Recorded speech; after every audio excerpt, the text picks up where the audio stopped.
আজকের এই ভিডিওটা স্টুডেন্টদের জন্য। স্টুডেন্টরা অল্প মনোযোগ দিয়ে দেখবেন, কিছু হলেও আপনাদের জীবনে সফল হতে পারবে।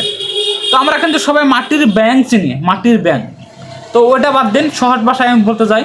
তো এই যে আমরা যে যাদের কাঁচা বাড়ি আছে, কাঁচা বাড়িতে দেখেন বাঁশের খাম থাকে, বাঁশের খামে আমরা কী করি, কাটি, উপর দিকে কেটে কোন দিকে 1 টাকা 2 টাকা করে আমরা জমা করি। একদিন 2 দিন 1 মাস 2 বছর 1 বছর ভরে কিন্তু এখানে আমরা 1 টাকা 2 টাকা করে জমা করি। আর এক সময় ওইটা যখন ভর্তি হয়ে যায় তখন আর ওইটা আমরা কাটি, কাটার পর কিন্তু অনেকগুলো টাকা হয়, সেই টাকা দিয়ে বড় একটা কিছু করতে পারি। হ্যাঁ, সেই জন্যই আমি বলতেছি আপনার স্টুডেন্টদের জন্য যে আপনি এতদিন পড়েন নাই, সামনে আপনার 2 মাস পর আপনার এক্সাম চলে আসছে, আপনি কিন্তু কিছু লেখাপড়া করেন নাই, কিছু স্টাডি করেন নাই।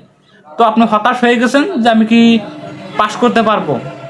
আপনি 2 মাস আছে সামনে, 2 মাস আপনি কন্টিনিউ 1 ঘন্টা করে বেশি পড়েন। আপনি আগের দিনে আপনি 1 ঘন্টা করে বেশি আপনি স্টাডি বেশি করেন, দেখবেন আপনিও পারবেন, আপনিও সফলতা পারবেন, আপনিও একদমই পাস করতে পারবেন। তাই একবার হয় না, ওই 1 টাকা 1 টাকা করে জমা করলে সেই এক সময় অনেকগুলো টাকা হবে। আর আপনি এই 2 মাস আপনি 1 ঘন্টা 1 ঘন্টা করে বেশি স্টাডি করেন, দেখবেন আপনারও যে আপনার ডিপ্রেশনটা ছিল, যে আপনার ভয়ানক পরিস্থিতিটা ছিল আপনার ফেল করার জন্য, সেটা কিন্তু আপনার মনে থেকে উঠে যাবে।